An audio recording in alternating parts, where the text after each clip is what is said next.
Now, at the time of recording this, there is a petition on change.org that has been signed by over 870,000 people asking for HBO to remake Game of Thrones Season 8, which, of course, for many reasons is never actually going to happen, no matter how many people may eventually sign it, not the least of which being the amount of money it'd take and the logistics of getting everyone back to do it all over again.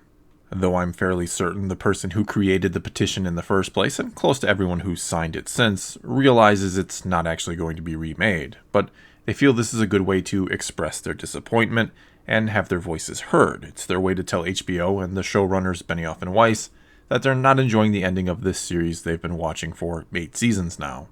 And like it or not, it's their right to do so. Just like if you're on the other side of the fence and you're loving the show right now, it's your right to heap all the praise on it you want. I fully believe everyone should have the right to express their opinion on whatever they want to, even if they're being quote-unquote negative. And the thing is, trying to stop someone from speaking their mind or silencing them is not the same thing as changing their mind. Telling people to shut up or that they're all a bunch of entitled fans who can buzz off if they don't like it doesn't even begin to change the way they feel. In fact, it's likely only going to make them angrier and more vocal. Anyway, perhaps the real question here is if fans should or do have any sort of real ownership over the franchises they follow or the stories that they tell. Now, you might immediately say that's a stupid question, and of course they don't. They don't own the rights to anything, and that's that. End of discussion. Not to mention, they're not the ones coming up with and telling the story. They're just the ones meant to hopefully enjoy it. And if they want to tell their own stories, hey, there's nothing stopping them from doing that and just writing the next Game of Thrones or creating the next movie like Star Wars. And yes, you would be right on both counts. They don't own the rights to the story, and they're not the ones who either came up with it in the first place or are writing it now and continuing it on. But it's nowhere near that simple for many reasons. I mean, a show like Game of Thrones or a franchise like Star Wars, which saw a similar backlash and debate after The Last Jedi, has only been allowed to endure for so long because of the fans pouring money into it. Technically, sure, HBO, having paid for the rights to it, could keep making seasons of Game of Thrones or spin-off shows till the end of time if they wanted to, even if no one was watching it or, more importantly, subscribing to their services. And Lucasfilm, who owns the rights to Star Wars, could keep making films even if no one was going to them and buying tickets. But in both cases, quite obviously, they wouldn't keep making them because they weren't making any money off of them. Because owning the rights to something doesn't matter if no one wants to buy what you're selling. And when you really think about it, it's actually the paying fans or customers who fund these projects by paying to see them. Which means it's very much in the best interest of the company to keep the fans as happy as they can by giving them more or less what they want. Which is where we might begin to run into some problems with those actually telling the story. Because when we look at it from the storyteller's point of view, and without them, the fans have nothing to watch and those companies have nothing to make money off of. Anyway, when we look at it from their point of view, a lot of them, if not most of them or close to all of them, likely just want to tell their story how they want to tell it.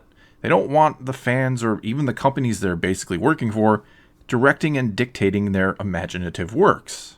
In fact, and this is a bigger story for another time perhaps, but to put it very simply, George Lucas had to fight very hard for the studio not to meddle when he was making the original Star Wars movie, which is why he ultimately made Lucasfilm, his own company, to be free of their influence and to do things, or to tell his story, the way he wanted to. And the end result was one of the greatest movies of all time. And as someone who also enjoys to tell stories, I certainly get that. I get wanting to tell the story you want to tell the way you want to tell it, especially if you're the originator or creator of the story like Lucas was with Star Wars. However, especially in the case of a movie or TV series with a massive production budget, as well as one with a fan following that's been accumulated over many years and because of what the story has always been before, well, that company footing the bill is taking a risk on the writer or writers of the story continuing to tell the story in a way that will appeal to that large fan base and in turn be profitable for them. And it's their money, given to them by the fans, that is allowing for the artist to tell their story or to visually show it in a way they'd otherwise never be able to with just the written word. Not to mention, the artist is making quite a bit of money off it too in most cases. And when the show or movies are good, this is a perfect, happy little arrangement for everybody. The writers and creators get to tell their stories, the companies make their money, and the fans are entertained and give their money so that more can be made. Again, it's a win for everybody. But as soon as some of the fans start to become dissatisfied with the product, and by some I mean a sizable enough portion for the company's bottom line to be hit, well, all the pressure, fair or not, falls on the writers and creators to fix the problem and bring the fans back. But perhaps the biggest issue for Game of Thrones on HBO and Star Wars or Lucasfilm being under Disney now and not George Lucas himself is that these shows or movies are not being made or taken from the original creator's work anymore. They're being made by someone new and different. Because though Benioff and Weiss adapted George R.R. Martin's books to make the first few seasons of the show, since running out of those books, they've been writing it themselves with some level of direction from Martin, though who knows for certain how much it differs from his vision or the one he's going to tell eventually. And we'll likely only get the answer once those final 2 books of his in the A Song of Fire and Ice saga are released, because Martin has stated that what was done in the show will not sway what he does in the books. And so, right or wrong, for better or worse, when someone besides the creator begins to shape these stories, it gives the fans a stronger leg to stand upon when complaining, because they can shout that this is not what the original creator, like Lucas or Martin, would have done with these stories, and that it's all wrong now. And that is the real crux of the problem here in both cases. Because even though I don't think Benioff and Weiss or Rian Johnson, who did The Last Jedi, are terrible writers, it's hard to imagine them getting this far in Hollywood if they were terrible, their vision for these stories they worked on might not align with the original creator's visions, or with what the fans think the original creator's visions were, and there is some degree of truth to that, perhaps. Because no one ever can or will write Star Wars just like George Lucas did, the same way no one is ever going to write Game of Thrones like George R.R. Martin can. Some may be able to do a close approximation, or be able to simply do a better job faking it than others, but I don't know that anyone can 100% accurately recreate the work of another as if it actually came from them. I also don't know if many true artists want to do that. I don't know if they want to become famous for just mimicking the work of another as closely as they possibly could, without putting their own stamp or spin on it in at least some respect. And honestly, it's hard to blame them for that. It's hard to blame someone for not wanting to inject their own imagination into something they're working on. Except for the fact that that's kind of what they're getting paid to do. They're getting paid to work in someone else's playground, if you will. And the same argument some like to make against the entitled fans, that if they don't like what someone is doing with Star Wars, they should just write a better story themselves. Well, it can be used against the likes of Rian Johnson or Benioff and Weiss, that if they don't like getting criticized for carrying on the work of another, then they should go ahead and create something new themselves. Because if Rian Johnson can come up with a completely new and original story that leads into a whole franchise, well then more power to him. I might end up even loving what he does with his own original thing. And though I and others may critique his work or nitpick it, I'd never be able to question if he understands the story or not, because it's his story. It didn't start with someone else, it started with him. The Star Wars prequels, for example, are something I have analyzed, critiqued, nitpicked, and even offered up my own variations of in videos of mine. But one thing I never have said or would say about them is that they're not Star Wars, because who am I to tell George Lucas what his story should be? I'm certainly free to tell him I didn't like it or that it's a terrible story, though mind you I did like the prequels, but I can't tell him he's telling his story wrong.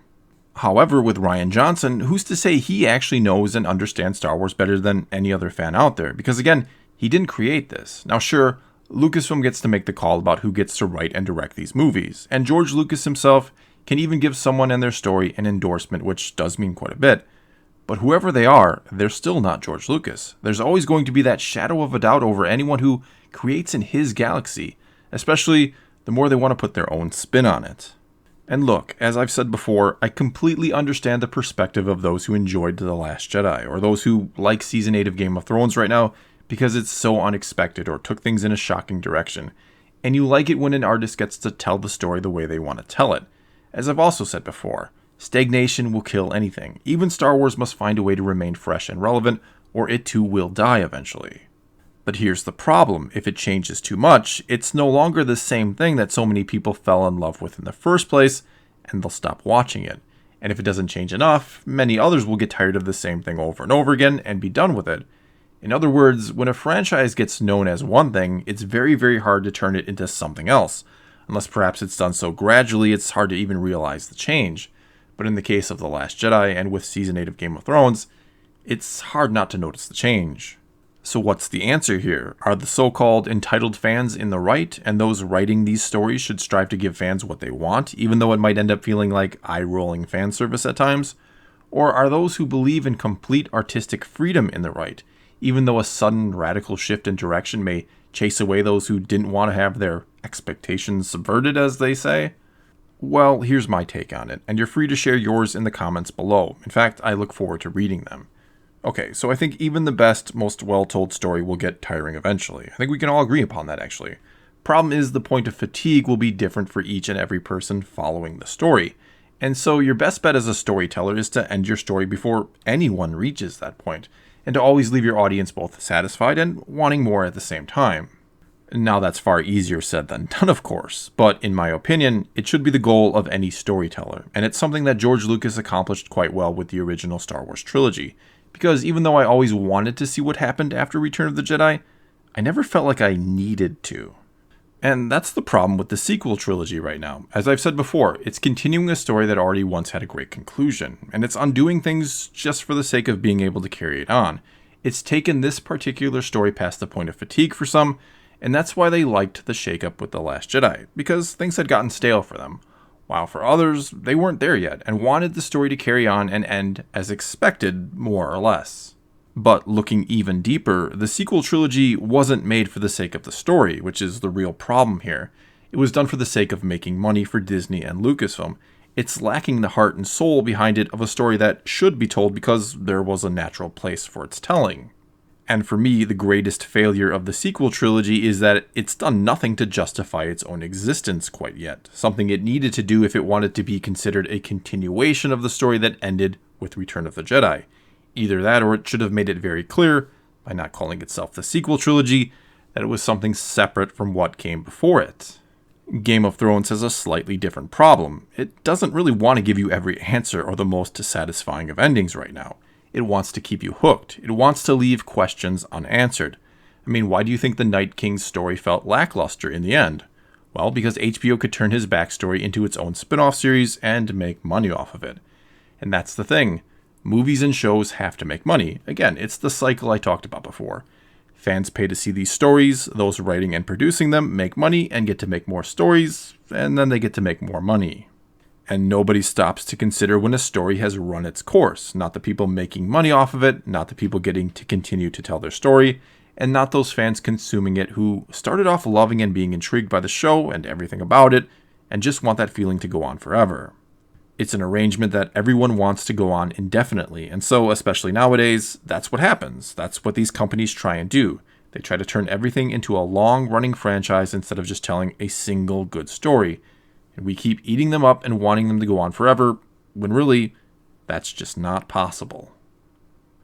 Well, that's all I've got for you this time. Now it's your turn to tell me what you think about this problem. Are fans entitled these days? Are stories just going on longer than they should? Or is it something else entirely? Let me know what you think in the comments below, and let's talk about the state of entertainment today.